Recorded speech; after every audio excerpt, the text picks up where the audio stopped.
नमस्कार, तुम्हा सर्वांचं आपल्या स्टडी पॉइंट या यूट्यूब चॅनलमध्ये स्वागत आहे।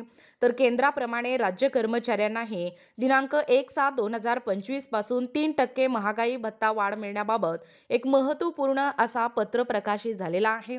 याबद्दल संपूर्ण सविस्तर माहिती या व्हिडिओच्या माध्यमातून जाणून घेणार आहोत।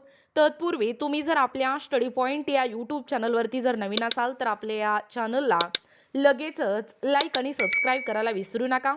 चला तर मग वेळ वाया न घालवता महागाई भत्ता वाढ मिळण्याबाबतचा हा महत्त्वपूर्ण असा पत्र काय आहे ते या ठिकाणी आपण जाणून घेऊया।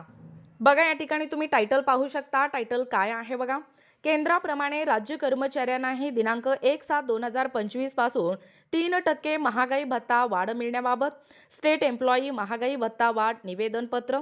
राज्य कर्मचाऱ्यांना केंद्राप्रमाणे 3% डीए वाढ लागू करण्याबाबत राज्याचे माननीय मुख्यमंत्री तथा उपमुख्यमंत्री यांना निवेदन पत्र सादर करण्यात आले आहे। सदर निवेदन पत्रामध्ये नमूद करण्यात आले आहे की केंद्रीय कर्मचाऱ्यांप्रमाणे राज्य सरकारी कर्मचाऱ्यांना वेतन व महागाई भत्ता देण्याचे सरकारचे धोरण आहे। त्यानुसार राज्य सरकारी कर्मचारी व निवृत्ती वेतनधारकांना केंद्र सरकाराप्रमाणे वर्षामध्ये 2 वेळा डीए वाढ दिली जाते। केंद्रीय कर्मचाऱ्यांना माहे जुलै 2025 पासून 3% महागाई भत्ता वाढ झालेली असून त्यानुसार त्याची 55% वरून 58% महागाई भत्ता वाढ झालेली आहे। परंतु राज्य सरकारी कर्मचाऱ्यांना महागाई भत्ता वाढ अद्याप देण्यात आलेली नाही। त्यासाठी दिनांक 8/10/2025 रोजीच्या पत्रानुसार सदर महागाई भत्ता वाढ दीपावलीपूर्वी देण्याची विनंती देखील सरकारकडे करण्यात आलेली आहे। सदर मागणीची सरकारामार्फत दखल घेण्यात आलेली नाही। बघा पुढे, तरी राज्य सरकारी कर्मचारी व निवृत्ती वेतनधारकांना केंद्र सरकाराप्रमाणे दिनांक 1/7/2025 पासूनचा 3% डीए वाढ हे तात्काळ थकबाकीसह तात्काळ मंजूर करण्याची विनंती राज्य सरकारी गट ड चतुर्थ श्रेणी कर्मचारी मध्यवर्ती महासंघ महाराष्ट्र संघटना यामार्फत करण्यात आलेली आहे। बघा, तुमच्या समोर पत्र आहे। राज्य सरकारी गट ड चतुर्थ श्रेणी कर्मचारी मध्यवर्ती महासंघ महाराष्ट्र, शासन मान्यताप्राप्त, नोंदणी क्रमांक पाहू शकता। अध्यक्ष आहेत भाऊसाहेब पठाण, उपाध्यक्ष सुरेश आहेरकर, कार्याध्यक्ष प्रभारी पाहू शकता प्रकाश घाडगे, कोषाध्यक्ष मार्तंड का राक्षे, सरचिटणीस आहे बाबाराम कदम। बघा, प्रति माननीय मुख्यमंत्री देवेंद्रजी फडणवीस व माननीय श्री अजितदादा पवार उपमुख्यमंत्री, महाराष्ट्र राज्य मंत्रालय।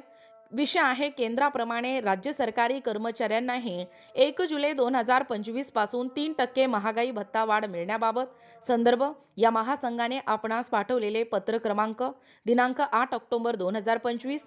बघा आदरणीय महोदय, केंद्रीय कर्मचाऱ्यांप्रमाणे राज्य शासकीय कर्मचाऱ्यांना वेतन व महागाई भत्ता देण्याचे शासनाचे धोरण आहे।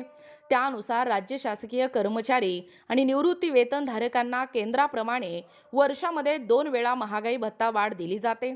केंद्रीय कर्मचाऱ्यांना जुलै 2025 पासून 3% महागाई भत्ता वाढ झाली असून त्यानुसार त्याची 55% वरून 58% महागाई भत्ता वाढ झाली आहे। परंतु राज्य शासकीय कर्मचाऱ्यांना महागाई भत्ता वाढ अद्याप देण्यात आलेली नाही। त्यासाठी उपरोक्त संदर्भाधीन दिनांक 8 ऑक्टोबर 2025 रोजीच्या पत्रान्वये सदर महागाई भत्ता वाढ दीपावलीपूर्वी देण्याची विनंती देखील या महासंघाने शासनाला केलेली आहे। तथापि त्याची दखल घेण्यात आलेली नाही। तरी राज्य सरकारी कर्मचारी व निवृत्ती वेतनधारकांना केंद्राप्रमाणे 1 जुलै 2025 पासूनचा 3% महागाई भत्ता वाढ थकबाकीसह तात्काळ मंजूर करावा अशी आपणास पुनश्च विनंती। बाबाराम कदम, सरचिटणीस। प्रत देखील तुम्ही पाहू शकता अध्यक्ष भाऊसाहेब पठाण। माहिती व पुढील आवश्यक ती कार्यवाहीसाठी।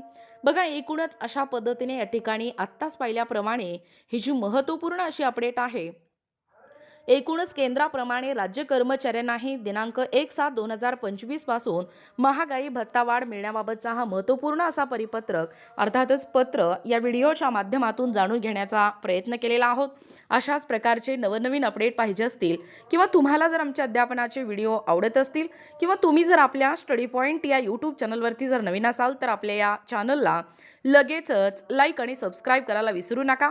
भेटूया अशाच पुढच्या नवीन व्हिडिओमध्ये। तोपर्यंत धन्यवाद।